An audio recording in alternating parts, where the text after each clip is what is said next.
Gosan University, College of Medicine, Jang Yeonju? Anong ginagawa mo dito? Master Kim,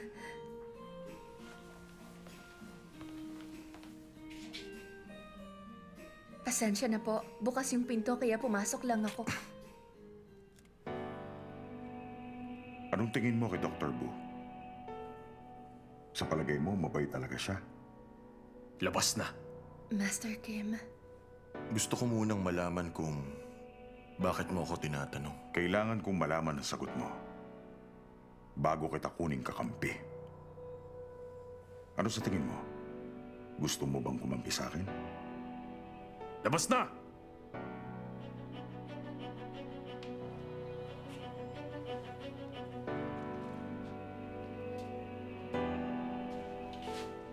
Master Kim.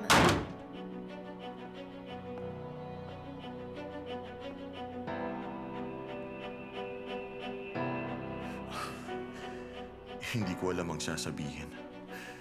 Pinabayaan mo ako noon. Isipin mo na lang na paraan ko to para malaman ko ang halaga mo.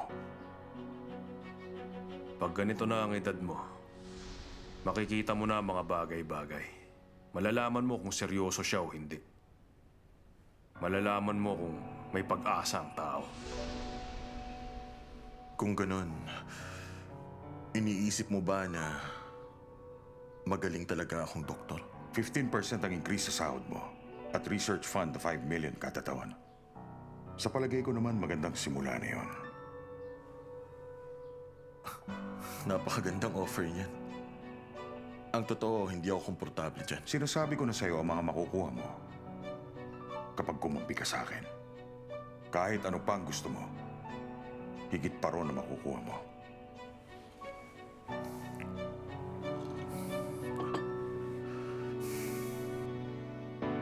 Sigurado ako may kapalit lahat ng sinasabi mo. Ano naman ang gusto mo maging kapalit nun? Si Bu Yongju. Siya. Gusto niyang operahan ang chairman ng foundation. At nag-aalala talaga ako. Bakit? Natatakot ka ba dahil lahat ng atensyon makukuha ni Master Kim pagkatapos ng operasyon? Kahit na maisagawa niya pang operasyong yon, ayokong magtagumpay yon. Ano ba ang ibig mong sabihin, ha? Ano ka ba? Alam mo ang ibig kong sabihin. Bakit mo naman ginawa yun? Ano bang ginagawa mo sa opisina ni Master Kim? Nakita ko kasi si Manager Jiang na kinakalkal yung basurahan niya. Ayun, na-curious ako. Ginawa yun ni Manager Zhang? Hindi na nga ako orderly ngayon. Kaso blacklisted na naman ako. Anong gagawin ko? Wala ka na magagawa, kundi ang harapin ang katotohanang blacklisted ka habang buhay. Sa palagi ko dahil yun dun sa student ID. Ano ba ang sinasabi mo? Kasi meron ako nakitang ID dun. Ang nakalagay na pangalan, Jang Yeonju. Baka naghalit siya dahil doon. Alam niyo ba yun? Medical student siya ng Gosan University noong 1998. Ang totoo, hindi ko alam ang mga nangyari sa Gode Hospital noon. Nakilala ko si Master Kim winter noon, nung ginanap ang World Cup noong 2002. Doon kami unang nagkita. Ah, talaga? May kilala ako. Anong sabi mo? Malamang yung kakilala ko may alam siya tungkol kay Jang Yeonju. Chang Yunju? 1999 nung nag-college ka, di ba? At nagsimula ka ng internship mo 2 years later. Oy, hindi mo na kailangan sabihin na after 2 years pa ang internship ko. Hay, kilala mo ba si Jang Yeonju o hindi? Oo, kilala ko siya. Kaya nga lang Kaya nga lang ano. namatay siya nung second o third year siya. Habang inooperahan siya dahil sa liver abscess.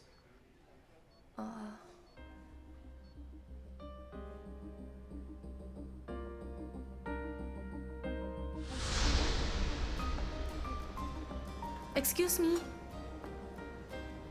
Gusto kong malaman kung kilala niyo si Dr. Bu Yongju.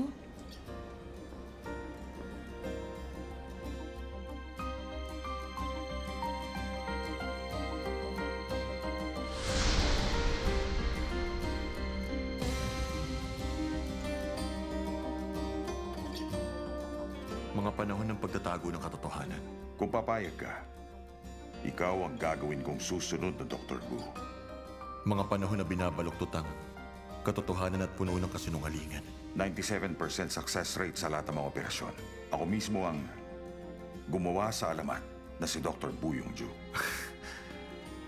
Teka lang, paano naman nangyari yun, ha? Nakasalalay dito ang buhay at kamatayan. Sabihin nating umayon sa panahon ng ginawa kong marketing strategy. The Miracle Hands. Ako nagbansag nun sa kanya at pwede ko rin gawin ang bagay na yun sa'yo.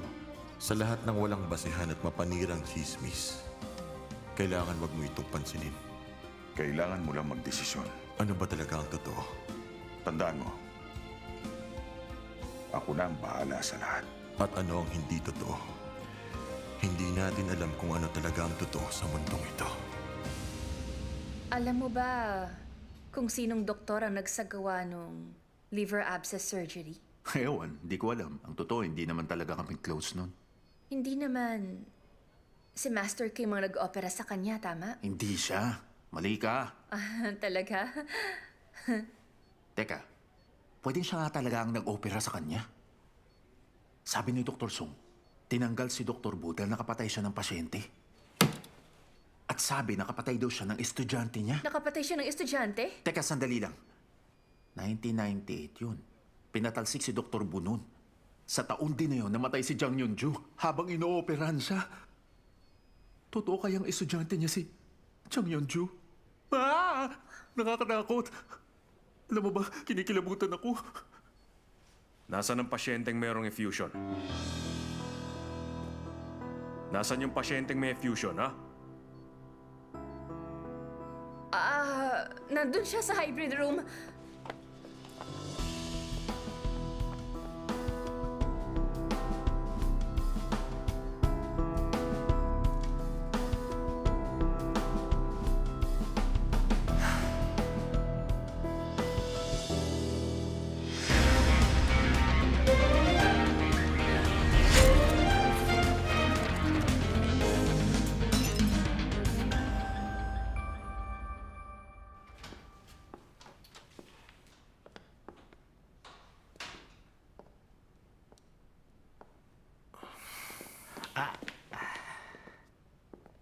Meron ka bang pinuntahan? Oo. Nagkita ba kayo ni President Do? Oo. Nagkita nga kami. Ano ang pinag-usapan niyo? Kailangan ko pa bang sabihin sa'yo yun? Gusto ko lang malaman kung anong sinabi niya tungkol sa akin. Yun lang naman. Ang totoo, nakatanggap ako ng magandang offer sa kanya. Talaga? Magandang offer? Ano naman yun? 15% increase sa sahod ko. At mabibigay din siya ng research fund na 5 million kada taon. O ano? Tinanggap mo ba ang offer niya? O ano, tinanggap mo ba? Sabihin mo, tinanggap mo ba ang offer sa'yo? Dr. Kang Dongju?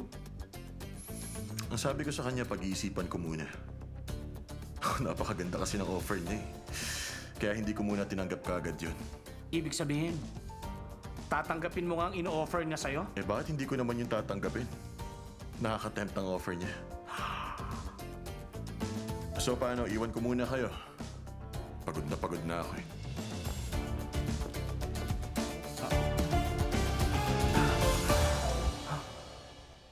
Ready na tayo for thoracentesis. Okay.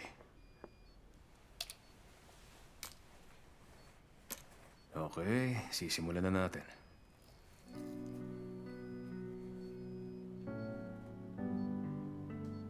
Ayan, tapos na.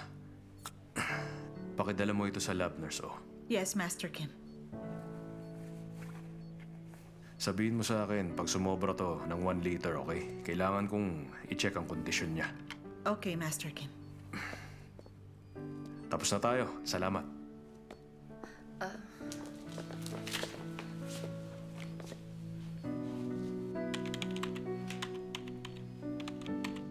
Bakit? May gusto ka ba sabihin sa akin? Ano kasi, Master? Mamaya na lang yan kung hindi tungkol sa pasyente. Master Kim, Bakit? buti nakita kita dito.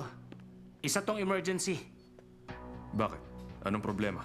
Alam mo ba na si Dr. Kang, inofera na malaki ni President Do. 15% ang increase sa sahod niya at may 5 million every year for research fund. Sinubukan niyang paalisin si Dr. Yun kaya binawasan ang sahod niya. Ngayon nakikipag-deal siya kay Dr. Kang sa pagbigay ng raise sa kanya. Lahat na nangyayari, pati lahat ng plano niya para pabagsakin ang Doldam Hospital. Anong masasabi niyo doon? Ha? Pabagsakin ng Doldam Hospital?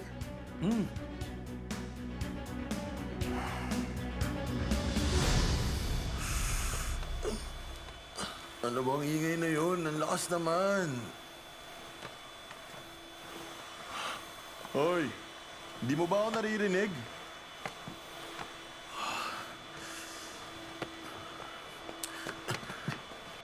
Hindi mo ba nakita natutulog ako dito? Hindi kita napansin eh. Tulog ka ba?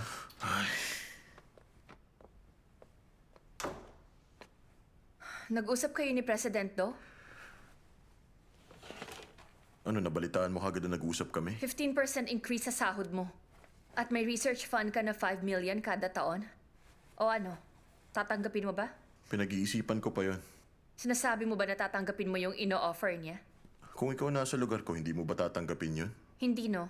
Hindi ko tatanggapin. Bakit naman siya nag-offer ng malaking halaga para sa katulad mong fellow surgeon niya? Ibig sabihin nun, meron lang talaga siyang gustong makuha sa'yo. At ikaw naman, gagawin mo ang lahat para lang ma-meet ang expectation niya. Gagamitin ka lang niya at paiikutin. Hindi magtatagal, masisira na talaga ang buhay at konsensya mo. Pwede ba wag mo nang palakihin pa to? Binibigyan lang niya ako ng magandang offer. Sinisira mo na kagad ang buhay at konsensya ko. Hindi totoong libre ang lahat ng bagay. Base sa lahat ng mga na-experience ko. Ganun ang buhay.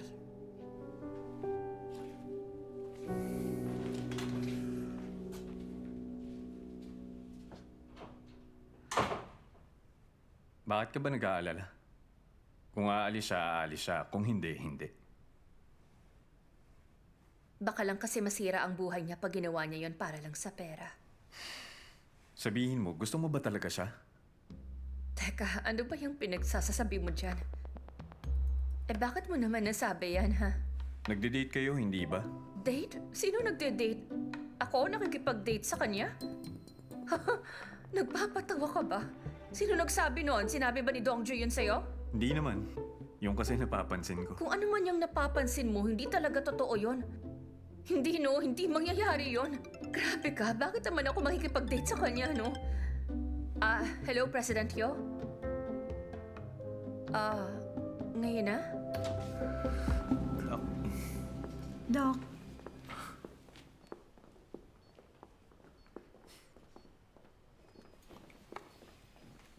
Nurse Om, sino yun? Dr. Kang, nandito ka na. Tatawagan pa lang sana kita. May pasyente tayong masakitan tiyan. Bakit? Umalis na ba si Dr. Jong? Kumain siya, Doc. Gusto niyo papuntahin ko na siya dito? Wag na, kaya ko na to. Anong may tutulong ko sa inyo? Kaibigan ko yung may kailangan ng tulong. Okay. Sandali lang. Pwede ba akong kumausap ng iba pang doktor? Gusto ko sana yung doktor na tumahino ng tuhod ko. Lunchtime kasi kaya ako lang available ngayon. Pwede bang tingnan ko ang kaibigan mo? Okay. Nurse Om! Doc? Sir, saan po ba yung masakit? Tiyan niya. Masakit daw yung tiyan niya kahapon pa. Sir, pwede ka bang tumihaya?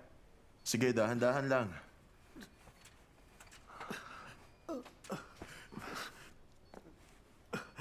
Tignan lang kita, ha?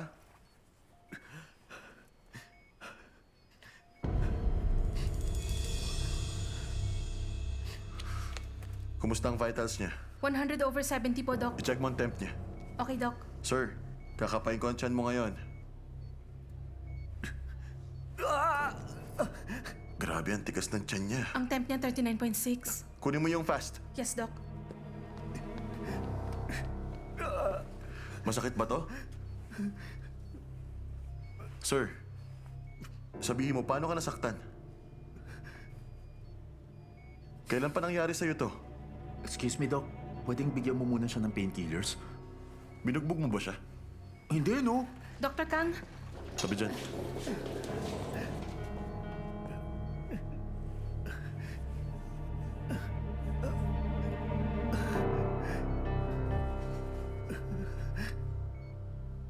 Meron ako nakikitang fluid dito sa loob. Baka trauma hemoperitoneum. Set up IV lines at dehydrate siya ng 2 liters. Mix 50 ml Demerol at 2 ampules Denogan na may 100 ml normal saline. I-hydrate mo lang siya at mag-start ng CT scans. I-scan mo na rin ang OP lab niya. Okay, Doc.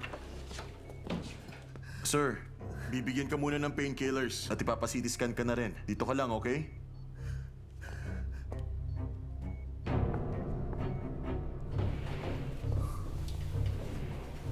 Okay lang ba kayo? Nurse, Bakit? parang may kakaiba sa kanila. Anong gagawin ko? Ha? Anong ibig mong sabihin kakaiba? Masakit ang tiyan ng pasyente. Sa tingin ko matindi ang pagkakabugbog sa kanya. Naiilang yung pasyente doon sa isang lalaki. Tingin ko dapat silang paghiwalayin.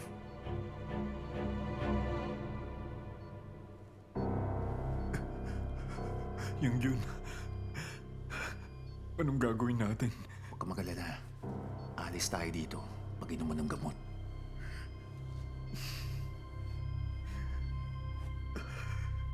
Ha? Ano? Lawsuit? Kanino naman? Sa akin ba yun? Sabihin mo, ikaw ba ang kumuha ng blood sample dun sa lasing na driver na dinala kahapon? Opo, ako nga yun. Alam mo bang nilabag mo ang batas dahil nasaktan mo siya? At kumuha ka rin sa kanya ng blood sample nang walang consent. Anong sinasabi niyo? Meron akong consent. Pumayag ba siya? Opo. Meron pala siyang consent eh. Meron ka bang consent form? Dahil sa sitwasyon, hindi na ako nakagawa. Pero pumayag siya na gawin ko po yun. Mas gusto niya magpa-blood test kesa huminga siya sa machine. Kaya lang, hindi niya naaalala na binigyan kanya ng consent. Grabe naman siya.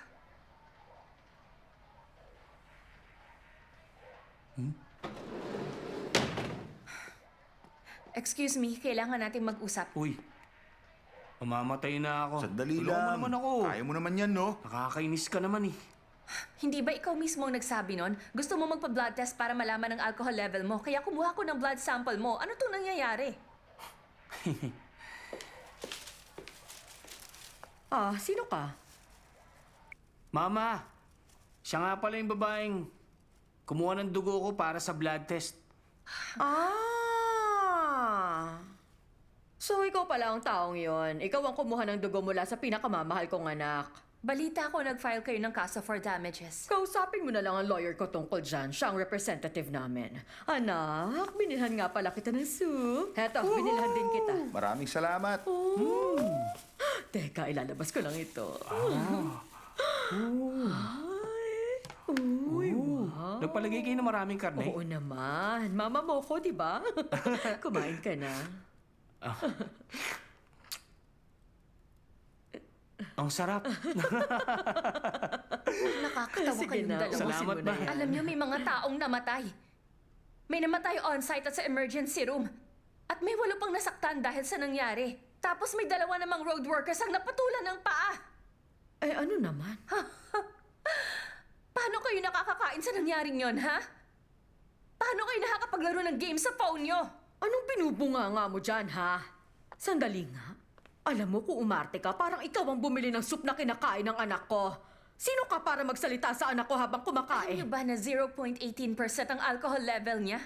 Para na rin siya nag-suicide dahil nagmaneho siya sa ganung kondisyon. Oo na, tumahimik ka na. Kami nang bahala sa batas. Babayaran namin lahat ng mga nasaktan dahil sa ginawang aksidente ng anak ko. Pakialam meron to. Sa totoo lang, ang kapal talaga ng mukha ng doktor na to para magsalita dito ng kung ano-ano at pangaralan ako basta-basta, ha? O bakit? Judge ka ba? Wala ka bang pakiramdam?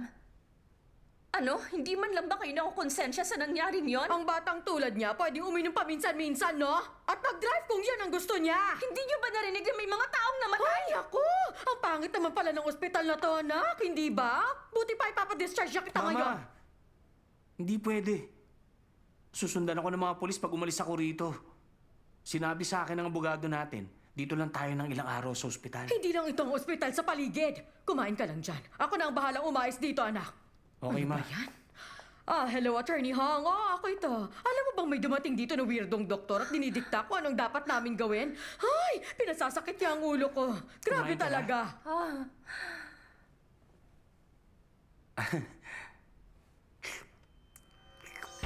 Hindi hemoperitoneum, kundi panperitonitis. Bowel perforation.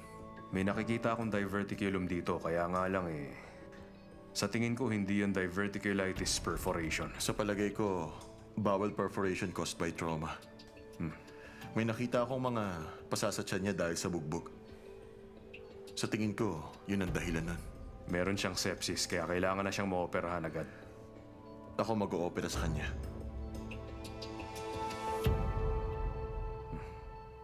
Sasabihin ko kay Dr. Do na i-assist ka niya sa operasyon. Nurse O, pwede mo bang tawagan si Dr. Do? Yes, Master Kim. Wala ka bang itatanong sa akin? Tulad ng ano? Nagkita kami ni President Do kanina. Akala ko alam mo na ang tungkol doon. Kung sakaling alam ko, meron bang magbabago ron? Kahit na. Iniisip ko lang kasi na may sasabihin ka. Sa totoo lang, buhay mo naman yan. At saka sarili mo rin yung desisyon. Itong ospital natin, kahit kailan hindi may bibigay yung in-offer niya sa'yo. Pwede kang umalis kung gusto mo talaga. Akala ko gusto mo akong maging doktor. Na kailangan ng lahat, yun ang sabi mo. Paano ko naman susundin ang terms and conditions? Ayoko lang naman pigilan ka sa gusto mong gawin. Kahit na kumbinsihin kita na huwag umalis at sabihin dito ka lang, iisipin mo pa rin kung ano mangyayari sa'yo sa labas kung sakaling hindi mo yun tinanggap.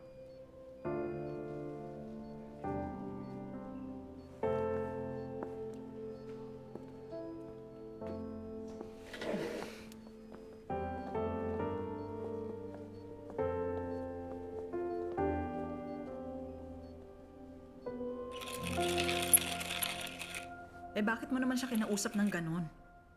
Bakit? Alam ko naman na ayaw mong umalis si Dr. Kang dito. Sana sinabi mo sa kanya na siya ang klase ng doktor na kailangan natin dito. Sigurado kung yun talaga ang gusto niyang marinig.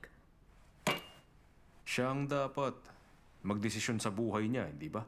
Hindi ko pwedeng ipagawa sa kanya mga bagay na labag sa kalooban niya. Kunwari ganito, nagdesisyon siyang hindi umalis dito. Sa tingin mo, masaya siya nun? Hanggat wala siyang makitang dahilan para manatili at manggamot pa siya rito sa ospital na ito, hindi talaga siya magiging masaya. Kahit ano pa ang mangyari. Alam mo namang malaki ang respeto ni Dr. Kang sa'yo. Hindi totoo yun. Gusto lang niyang maging magaling na surgeon saka matutong mag-opera na katulad ko. Pwede ba wag na natin siya pag-usapan? Ay, nako, ewan ko sa'yo. Alam mo ba, Master Kim? Ano yun? Ang gulo mong kausap, paiba-iba ang isip mo. Ano? Ako? Magulo? Tama, pabago-bago ka ng isip.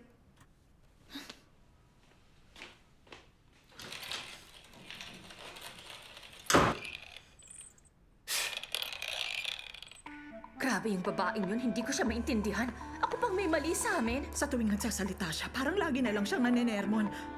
Ay, nakakasawa na. Bakit ba ang mga tao sobrang tigas ng ulo? Hindi ko rin maintindihan kung bakit may mga taong hindi marunong mahiya. Kahit sino, di siya magugustuhan kung hindi niya sasabihin kung anong nasa puso niya. Ang pagsabi ba ng totoo, katapusan na ng mundo sa kanya? Wala man lang ako nakitang pagsisisi sa nangyari dun sa mga taong yon. Isipin mo, nagdala pa siya kanina ng hangover soup para sa anak niya. Ewan ko, hindi ko talaga maiintindihan yung mga hindi makatwirang tao. Alam ko, ako nga ilang taon ko na siyang kasama kaya naiintindihan ko siya, no? Pero paano kaya ang tulad ni Dr. Kang? Maiintindihan ba niya ang totoong layunin ni Master Kim? Ano sa tingin mo? Tama ka, yan ang punto ko. Meron bang nangyari? Sinabi niya kay Dr. Kang na pwede siyang umalis dito anumang oras at lumipat sa mas magandang ospital. At hindi niya raw yun pipigilan. Ha? Seryoso ba yon? Di ako makapaniwala. Yan nga mismo ang punto ko. Sandali. Anong nangyayari sa'yo, Dr. Yu? Alam mo bang nag-file ng kaso? Laban sa akin yung nanay ng teenager. Ah, talaga? Ang kapal! Baliw na talaga yun. Hay nako, ano na ba ang nangyayari sa mundo natin ngayon? Yan nga mismo ang punto ko, Nurse O. Excuse me, mga miss. Anong kailangan nyo? May sundalong nag-awol mula sa base niya. Sa ngayon, hinahanap namin siya. Tumakas siya mula sa base? Oo. Pwede ba namin ikutin tong ospital?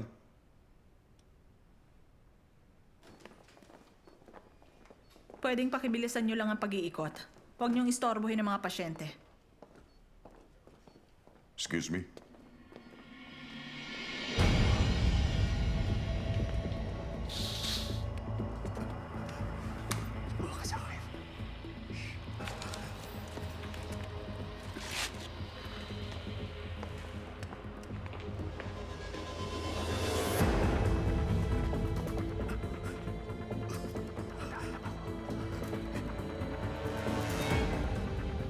Sir, dadalhin na kita sa operating room.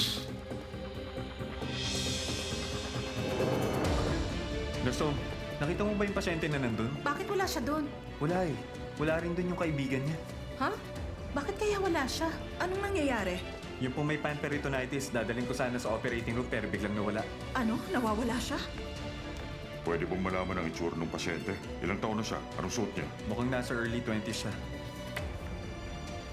Tignan mo. Ito ba siya? Oo, tama siya nga yan. Uy, tara! Yes, sir. Ano kaya yun? Ano nangyayari, Nurso? Isang tumakas na sundalo.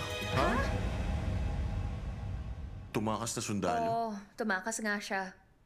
Hinahanap siya ngayon ng military police dito sa ospital. Hindi mahanap ang dalawang yun. Hindi siya pwedeng kumilos. Pwede siyang mamatay kung hindi natin siya mauoperahan kaagad.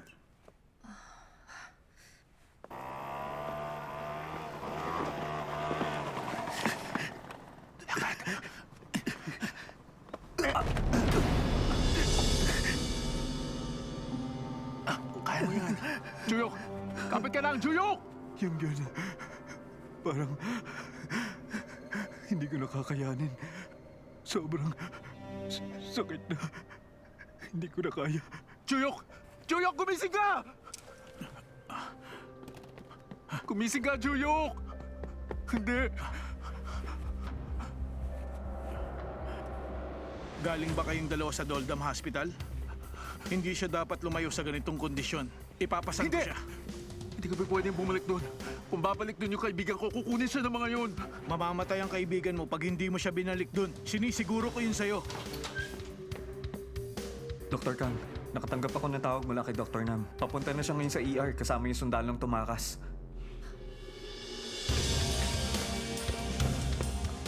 Hindi ka ba sasama?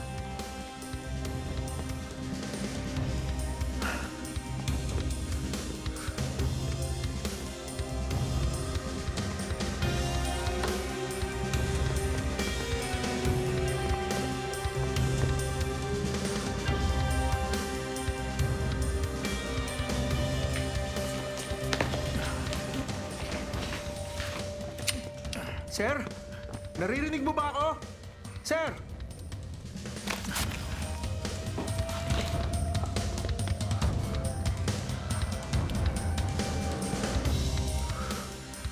Ano nangyari sa kanya? Dun sa labas, nawalan siya ng malay. Kumusta ang vitals niya? 80/40. Hindi maganda yon. Body temperature 39.8. Bakit mo ba siya dinala sa labas na ganito ang kondisyon niya?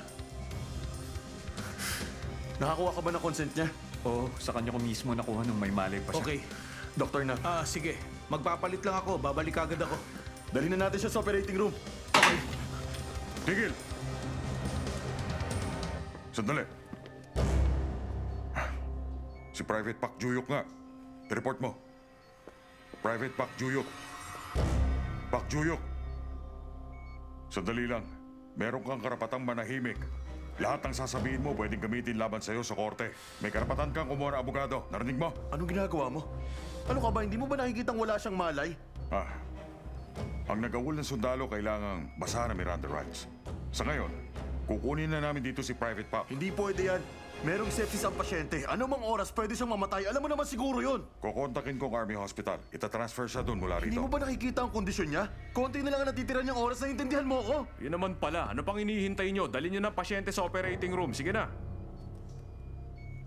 Bakit nakatayo pa kayo? Master Kim, Doktor, ikaw bang in charge dito? Oo, ako. Pero hindi ako ang in charge sa buong ospital na to. Pero ako ang in charge sa magiging operasyon niya. Tumakas siya sa base. Magre-request ako na extradition niya. Gawin niyo yon pagkatapos namin siyang maoperahan. Kung hindi ka papayag, pwede kang makasuhan ng obstruction of justice, Doktor. Kapag nagdesisyon na ang doktor na hindi pwedeng gawin yon, hindi niyo pwedeng i-transfer ang pasyente mula dito. Siguradong alam mo ang interference with medical treatment. Dr. Kang, Master. ano pang ginagawa mo dyan? Dalhin niyo na siya sa operating room. Dali na! Okay, kilos na.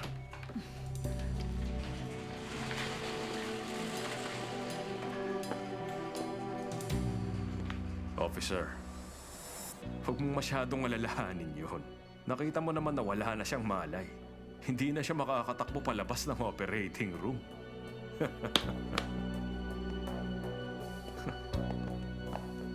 May number ka ba ng parents ng kaibigan mo?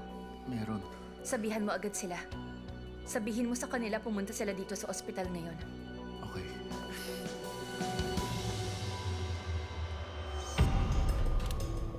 Set up central lines with ODW. Mix with 32 ml norepinephrine. Gawin niyo yung 10 cc per hour. Yes, Doc. Kumusta na ang kondisyon niya? 70/40. Nangihina pa rin siya. Simulan na natin to. Okay.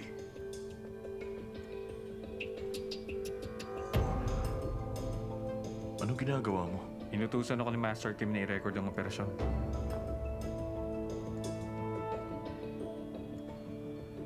Magsimula na tayo, Dr. Kang. Scalpel.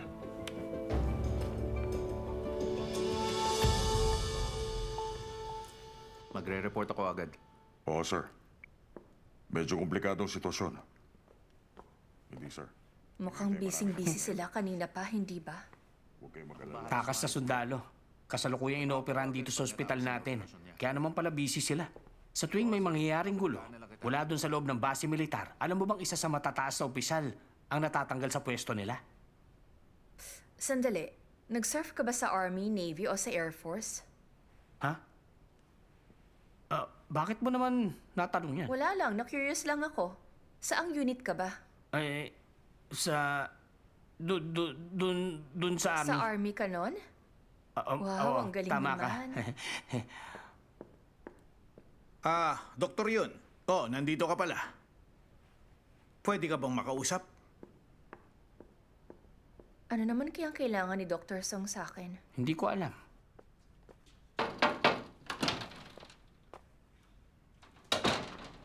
Anong kailangan? Kumusta po? Doktor yun. Sabihin mo, may binantaan ka bang pasyente kanina? Ha? Ano bang binantaan? Bakit ka pumunta sa kwarto ng pasyente at nagsalita sa kanila ng kung ano-ano? Sinabi mong dapat makonsensya sila dahil sa nangyari at maraming taong namatay dahil sa ginawa ng anak niya.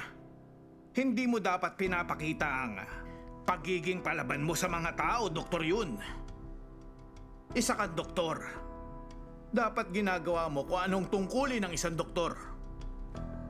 Humingi ka ng tawad sa kanila. Dali na. Anong sinabi mo? Hindi mo narinig? Humingi ka ng tawad sa kanila. Dalian mo! Hindi ko gagawin yon. Ano? Ayoko. Naging emosyonal ako. Inaamin ko yon. Totoo, sumugod ako sa kwarto nila at sinabi yung tungkol sa mga taong nasaktan. Alam ko hindi ko dapat nabanggit yung mga sinabi ko. Pero hindi ako hihingi ng tawad. Doktor Yun, ano ba? Nakakatawa naman. Alam nyo, Doc, pwede silang umalis na may konting pain relief patches ngayon dahil okay naman na ang anak niya. Pasalamat sila dahil mamahaling sasakyan ang gamit niya. Isipin mo ba naman 6 na airbags ang gumana? Ni hindi nasaktan ng mga yon. Kaya lang sila nandito dahil ayaw nilang maaresto ng mga pulis. Hoy, ikaw dyan, miss! Tapos ka na magsalita? Excuse me, hindi ako miss, no? Ako si Dr. Yoon Sojung. Pakialam ko sa'yo. Alam mo ba na ang gulo-gulo ng ospital na ito, Dr. Song? Ay, ano ba to? Matagal kasi kung nawala dito sa ospital. Doktor Yun, hindi ka ba talaga marunong gumalang? Humingi ka ng tawad sa kanila. Ihingi mo ng tawad yung mga sinabi mo ngayon na! Gaya ng sinabi ko, ayoko. Sinusuway mo ba ang mga sinabi sa'yo ng head surgeon mo? Please, utusan niyo na lang ako ng mga kaya kong gawin, Doc. Kung wala na kayong sasabihin, lalabas na ako. Wala talagang galang. Hoy, Doktor Yun! Hindi pa tayo tapos!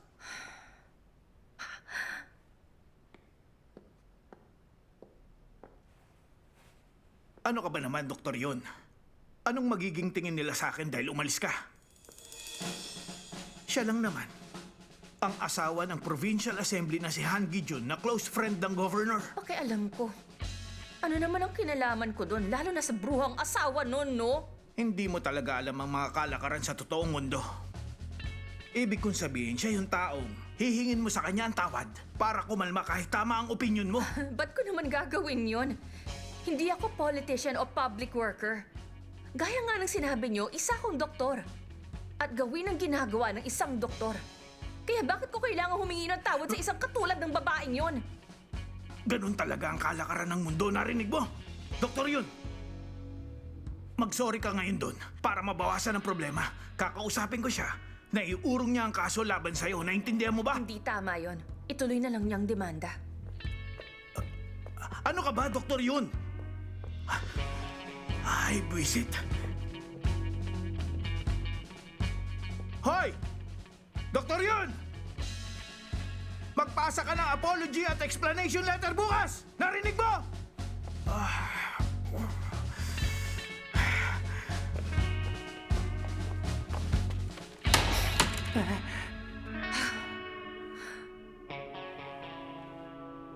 Humanta ka siya.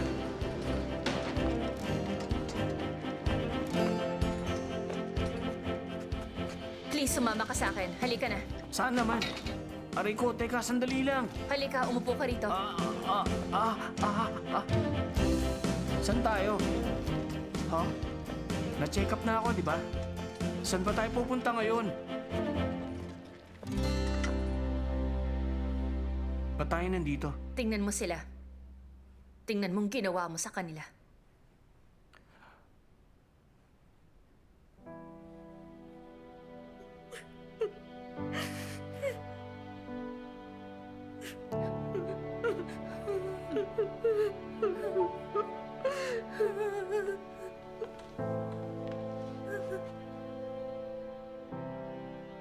Hindi ba sinabi mo babayaran mo silang lahat?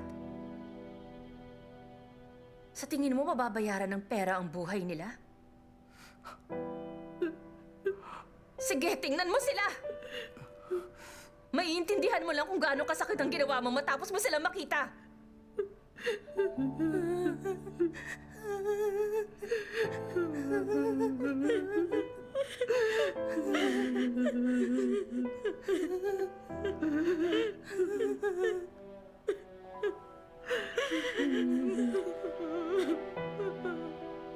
Oo, mapera talaga kayo. Sinusuportahan ka ng mayaman mong mama. Okay yun. Okay yun, kaya lang. Sana kahit paano matuto ka. At malaman mo rin kung paano makonsensya. Bakit kayo nandito? Mama. Oh, anak! Ikaw!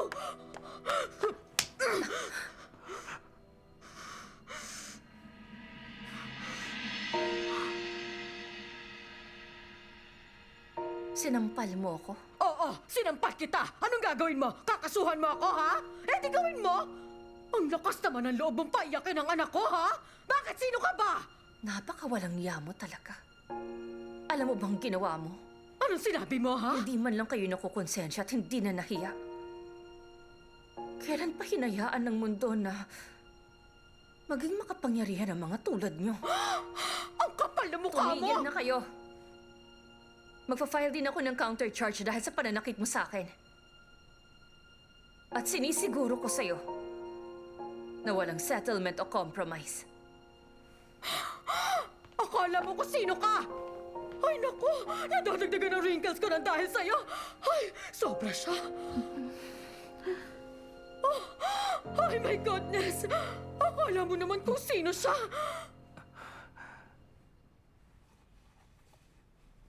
Yung inflammation, nasa loob lang ng perforation site. Wala sa diverticulum, hindi ba? Oo, wala ron. Talagang dahil nga sa trauma to. Malamang todo ang bugbog sa kanya. Sa palagay nyo, buong infantry ang nambuli sa pasyente? Alam ko na kung bakit siya tumakas dahil sa ginawa sa kanya. Magsasagawa tayo ng bowel resection and functional end-to-end anastomosis, okay? Okay. Dr. Kang, bumabagsak ang blood pressure niya. Increase norepinephrine to 20 cc. Yes, Doc. Okay lang ba siya? Sa palagay ko, nagka-septic shock siya. Bilisan natin ang kilos. Oo, sige. GIA, please.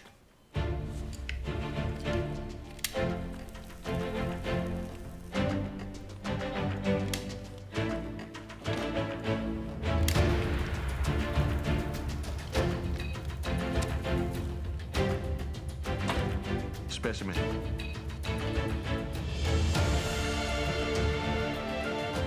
Saline, please. Sige, pahingi pa.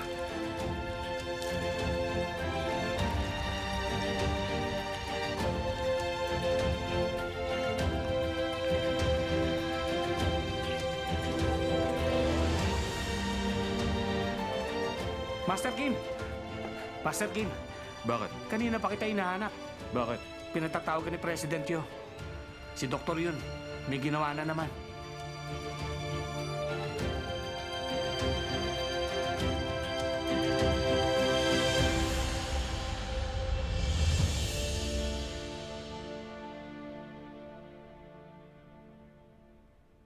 Hindi talaga maganda ang pagdidisiplina sa ospital na to.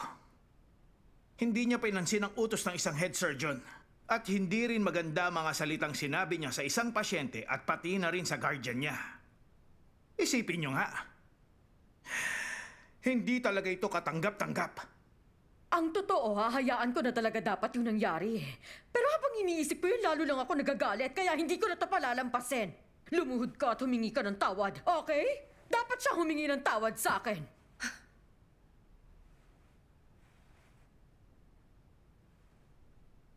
Anong ginagawa mo? Humingi ka ng tawad sa kanya. Ha? Humingi ka ng tawad.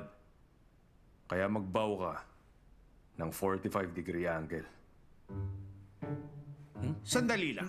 Anong ibig sabihin nun? Alam mo ba, ha? Narinig kong sinabi niya, pero sa tingin ko hindi na kailangan pang lumuhod ni Dr. Yun. Ganun pa man, patuloy siya nagre-request ng apology, kaya hindi dapat baliwalain ang request niya. Kaya ma'am, bakit hindi na lang tayo magkasundo sa 45-degree angle ba? Sandali lang, Master Kim. Nakalimutan ko. Ganito dapat. Kailangan mag-sorry ka muna sa kanya. Anong sinasabi mo? Hindi ba sinampal mo siya? Kaya dapat mauna ka munang mag-sorry sa kanya, ma'am. Kahit na hindi mo siya bayaran. Teka, niloloko mo ba ako? Sa tingin mo, niloloko kita, ma'am? Ganito niyo ba aayusin ito, ha? Okay, sige. Mukhang ayaw niyo talagang humingi ng tawad sa akin. Batas na ang bahala. Kaya, ipapahiya ko talaga kayo. Kaya humanda kayong dalawa. Narinig niyo? O sige, gawin mo. Alam niyo ba na marumi akong maglaro? Teka lang, ano ba problema mo, ha?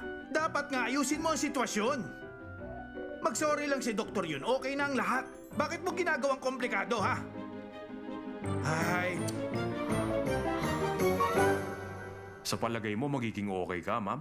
Malaking mawawala sa mayayaman kung sakaling matalo sila sa ganitong maruming laro. Ano sinabi mo? Sina President Yu at Manager Jiang, gentlemen sila pareho. Alam mo, malinis silang maglaro at patas talaga silang dalawa. Pero ako, iba sa kanila. Ignorante ako, pero kapag nagalit ako, hindi mo ako magugustuhan. Gagawin ko ang lahat, makuha ko lang ang gusto ko. Ay, naaawa ako sa'yo. Baka mawala ang lahat sa'yo. Talaga, binabantaan mo ba ako? Ipapaalala ko lang, ikaw ang unang nambanta, ma'am. Nangaapi ka ng tao gamit ang pera at kapangyarihan ng asawa mo. Ang lakas ng loob mo sabihin yan! 6 na kotse ang nagbanggaan dahil nag-drive ang anak mo ng lasing. Tapos dumating kayo dito sa ospital. At nanturo ng doktor. Sinampal mo pa nga siya, hindi ba?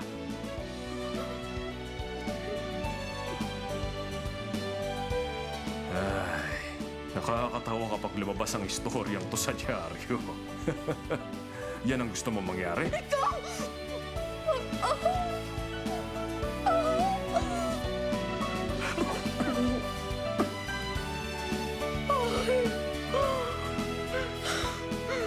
Please, mauna ka nang humingi ng tawad. Kung hindi mo gagawin, hindi rin siya hihingi ng tawad.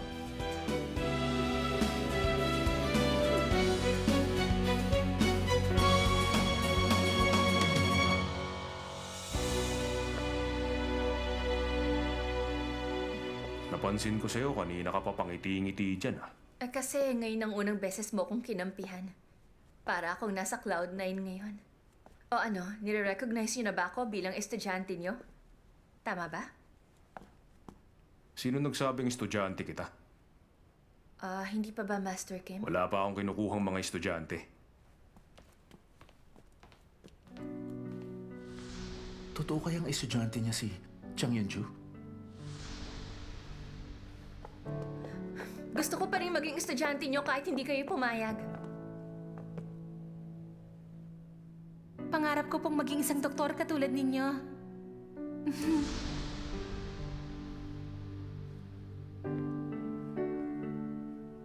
Wala kang kikilingan sa mga pasyente mo mula ngayon.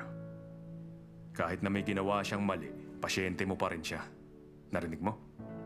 Yes, Master Kim. Tatandaan ko talaga yan.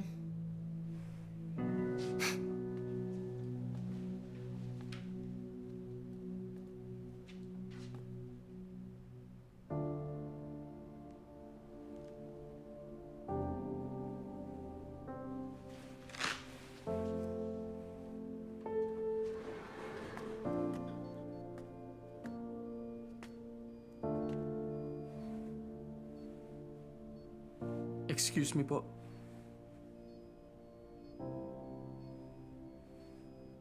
Patawarin niyo ako. Patawad.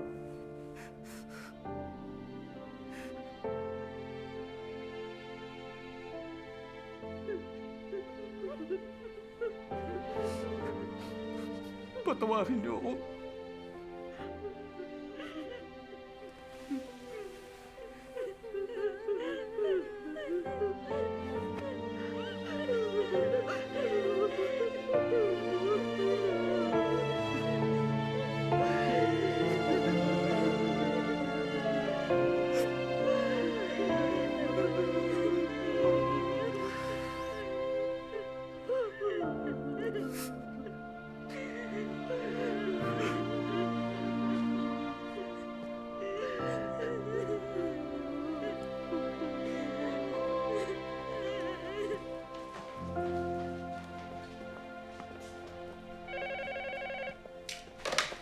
Hello, intensive care unit. May ililipat na pasyente dyan. Maganda kayo ng kama.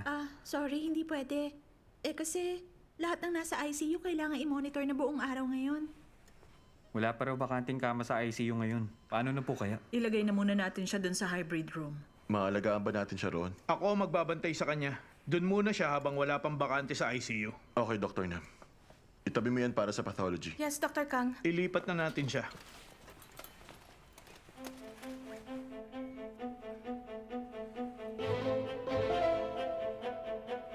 Ipa-ABG analysis mo yan. Okay, Dr. Nam.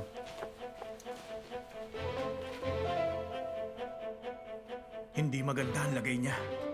Anong vitals niya? 80/40 at 130. Anong highest dose ng norepinephrine? 20 cc na. Double the dosage. May lumalabas bang ihi? Wala, Doc. I-check mo ulit ang OP lab niya.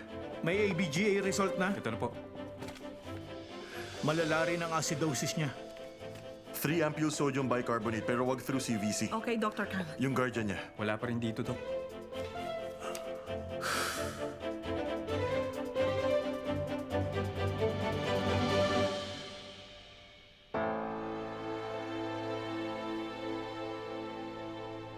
Critical lang kondisyon ng pasyente. Hindi ba successful ang operasyon? Successful ang operasyon niya. Natapos naman namin ng maayos ang ginawang operasyon sa tiyan niya. Meron siyang severe intra-abdominal infection at nag-develop ng septic shock dahil sa peritonitis. Kung ganun, anong mangyayari sa kanya? Naka-vasopressor drug siya. Pero pag di tumaas ang BP niya, siguradong madadamage ang organs niya pag nagkataon. Sa huli, baka mamatay din ng pasyente. Talaga? Kung sa tingin niyo pwede yung mangyari, gaano kataas ang tsansa na pwede siyang mamatay? Sa ngayon, hindi kami sigurado roon. In fact, mukhang ang dahilan ng injury na natamo niya dahil sa external shock. Ano ang ibig sabihin ng external shock? Sa simpleng salita, bugbog sarado ang pasyente. May mga pasasya sa katawan. Iisipin na isang tao lang ang gumawa. Kaya lang, makikita ang dalawa o higit pang mga tao ang bumugbog sa kanya. So paano? Sinasabi mo ba na binubuli siya doon ng ibang mga sundalo? Sinasabi ko lang naman sa iyo ang dahilan ng injury niya.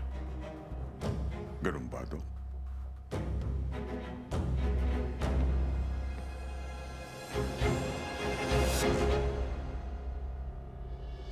Bakit kaya?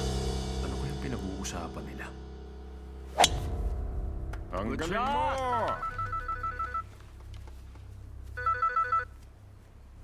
Hello, nagkausap din tayo. Sobrang busy ako, kaya hindi kita natatawagan. Anong problema?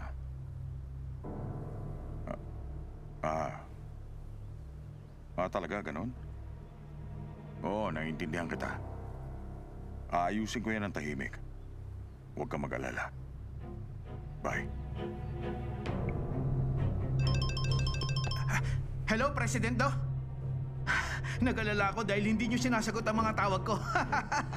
May takas na sundalong nandyan sa ospital. Talaga ba? Bakit hindi mo alam ang nangyayari dyan sa ospital? Pasensya na. Aalamin ko na ang nangyari. Alamin mo kung sinong surgeon niya at i-check mo ang kondisyon ng pasyente. Gusto kong tignan mo rin kung aabot siya mamayang gabi. Opo!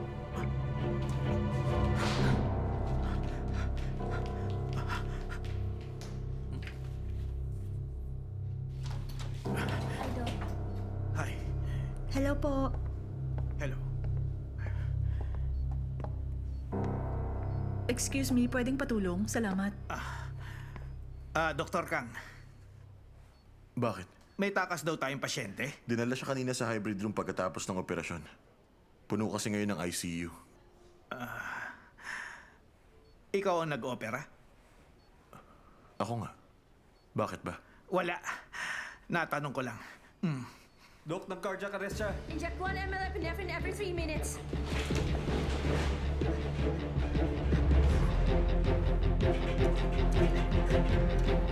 Ano nangyayari? Bumagsak ang vital signs niya. Nasa PEA arrest siya. I-check ko ang pulse niya. PA compression. Tutulungan kita.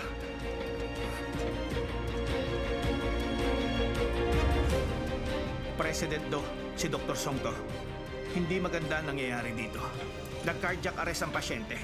Inoperahan siya ni Dr. Kang. Siya ang doktor na nakalagay dito sa chart.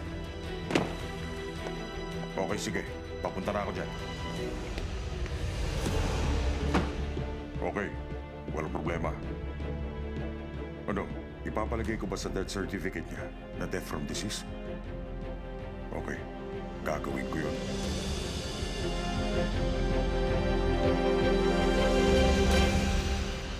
Excuse me, officer. May namatay ba? Anong ibig mong sabihin?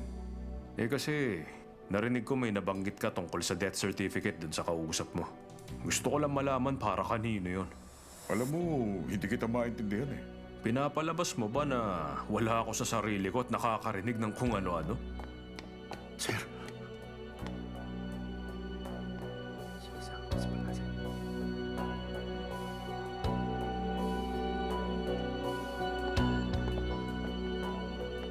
Bakit kaya ako tinignan ng masama ng taong yun?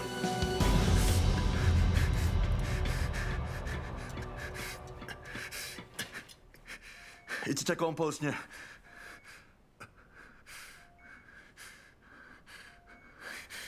Bumalik na.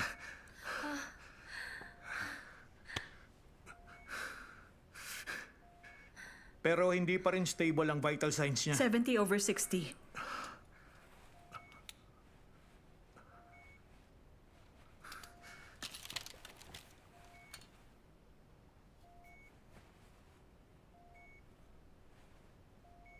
Wala siyang light reflex. At nakita ko wala rin siyang stem sign.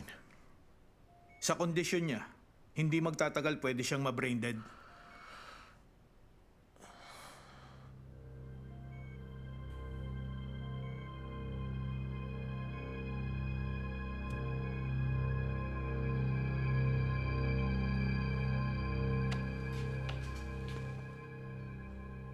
Master Kim. Teka, kaibigan mo ba siya? Master Kim, pwede niyo bang tingnan yung kondisyon ng kaibigan ko?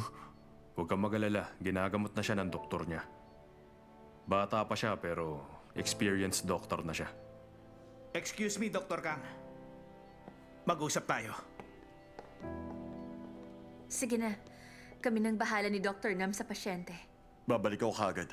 Tawagan niyo na lang ako kapag meron nangyari.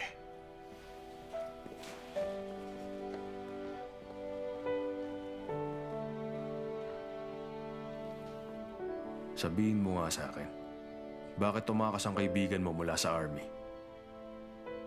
Pwede mo bang sabihin kung paano siya nagkaroon ng mga pasa?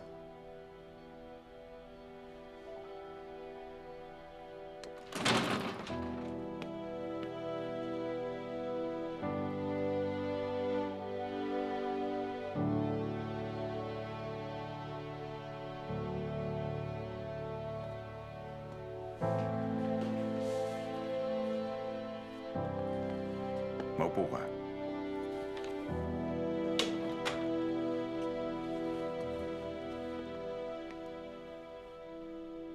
Ano ba ang problema? Meron sana akong gustong hilingin sa'yo. Buksan mo yan.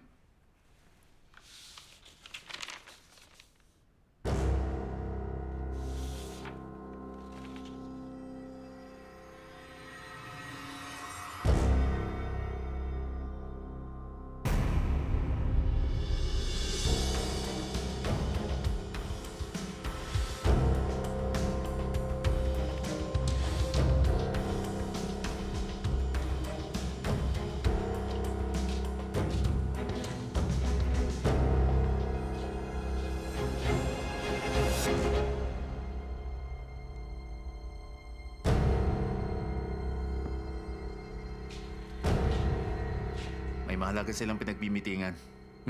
Okay. Sasali ako.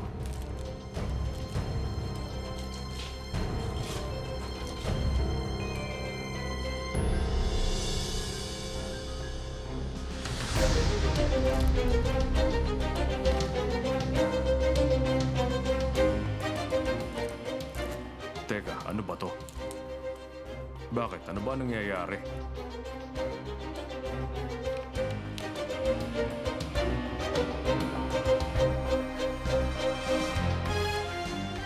Hindi niya hayaang maulit yun. Si President Do, kaya niyang kunin ang lahat ng bagay na mahalaga sa'yo. Isa-isang mawawala ang lahat. Kaya, ano naman ang gagawin mo? Sabihin na nating tutulungan kitang tatakbuhin ang Doldam Hospital gamit ang pera ko. Pero, hindi ko kayang baguhin ang isip ng iba gamit ang pera. Ano bang plano mo? Ano ang plano mo para protektahan ang mga tao?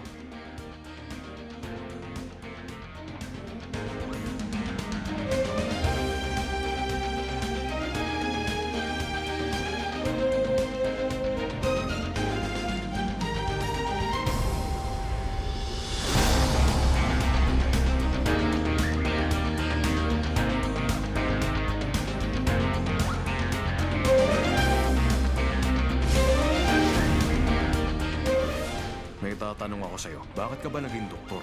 Yung mga pinapakita mong desisyon, parang hindi ka na rin naiiba sa mga yan. Hindi natin pwedeng gawin yun sa death certificate. Alam mong hindi mo pwedeng baliwalain ang katotohanan. Hindi laging tama ang katotohanan. Hindi kita mapapatawad. Hindi ko mapapatawad ang mga doktor na tulad niyo. Tigilan mo na sila para lang sa sarili mong interes at kapakanan. Pinapangako ko na gagawin ko ang lahat para matanggal ka.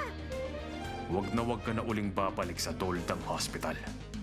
Mula ngayon, pagsisisihan mo to.